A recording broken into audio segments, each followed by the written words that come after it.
Mana amakini ko'ryapsizlarmi akalar, tikka turishini, sochlarini qarab qo'yishini qaranglar o'ziga onasini ham. 81 yoshda ekan akaxon.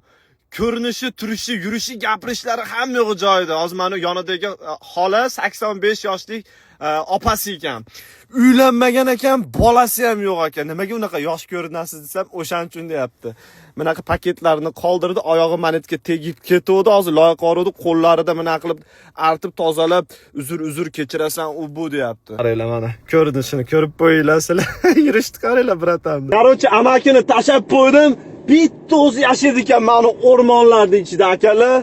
Akalar 32 ga kirganman, lekin meni hech kim 32 ga kirgansan demaydi. Sababi shu uylanmaganimgamikin, ha? Shu tog'a bilan bo'lgan suhbatimizni sizlarga qisqa qilib aytib beraman. Bilasizlar, taksistlarga oldindan kartadan to'lov qilib qo'yadi. Shu uyga olib borgunimcha 20 nechidir dollar ham shu приложениyaning o'zi to'ladi va undan tashqari meni qo'limga yana 60 dollar tips beryapti. Chivuye. Nima uchun pul beryapsan? Yaxshi odam ekansan, zo'r suhbatdosh ekansan va hokazo dedi.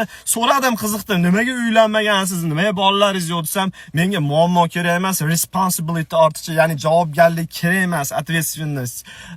Maza qilish, kayf qilish uchun yashayman deyapti. Mana shu kelgan bo'lsa yarim soat ichida bir bilmayman, rosa qizlarni gapiryapti. Vyetnamning qizlari bunaqa ekan. Mana hozirda 23 yoshli qizni ухаживать qilyapman deyapti. Bankda ishlaydigan 81 yoshli boboy onasini hamsa.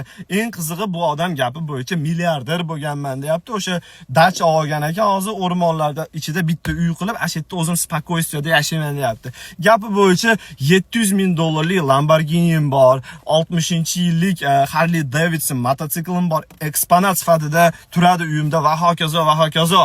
Endi tushib ketyapti turibman, mana tashi loy qilib oyog'ida bosa oladi, tozalab tashlayapti-da, qo'llari bilan shunaqa o'zini oddiy tutyapti. I'm sorry deb rosa uzrlar so'rab va hokazo.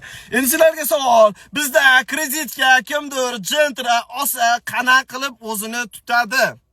Tonirovka uriladi, nomer 1 qilib qo'yiladi, bo'ldi, muzika baland qilinadi, oyna ozgina tushiriladi. Dunyodagi eng boy odam ham uni yonida hijolatda. Mana shunaqa oddiy bo'lish kerak. Bitta narsani bilib qo'yinglar, amerikaliklar boy bo'lsa, puldor bo'lsa hech qachon maqtanmaydi. Men u odamni dapros qildim, nimasan, qanaqasan, kimsan deb qiziqdim.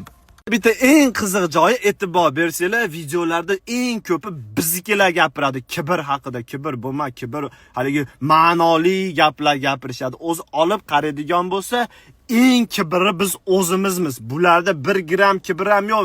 Bizdan million baravar boy bo'lsa ham shunaqa oddiy yurishadi. Bu nimadan? Nima deb o'ylaysizlar? Menimcha ko'rmaganda ko'rgani qursinlikdan.